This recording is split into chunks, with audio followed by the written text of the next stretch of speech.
All right, so let's look at different kinds of jerks versus push press and kind of what the main differences are and what you're looking for and the main principles of the jerk.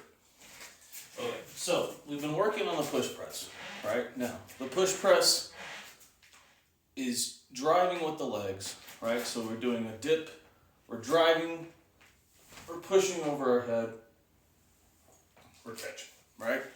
Now, the push press is essentially the midway point between a strict press, where you use no leg drive, and a jerk, where you're actually jumping and actually catching in a somewhat lower position. The push press is also, always essentially done with that, parallel stance. And the jerk can be done in both the power jerk or the split jerk, where sometimes you won't get the parallel position on the landing. Whereas on a push press, you're always landing with feet parallel, right?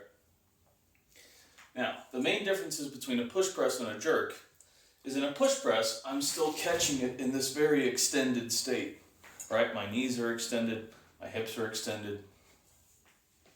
And it's much easier to catch the weight overhead because I'm in that extended place and I'm in a more stable area with all of my joints.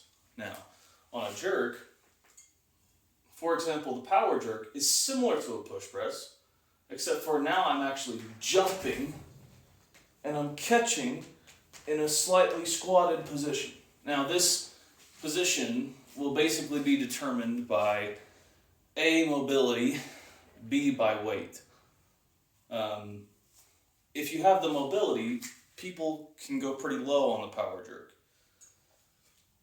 But if you don't have the mobility and you struggle to get the bar overhead in a stable position, then the power jerk will look more like a push press, right? So both of them, you're driving up with the legs and you're catching, right? But one of them, you're just using your legs. The other one, you're actually catching in a lower position than you would normally in the push press, right?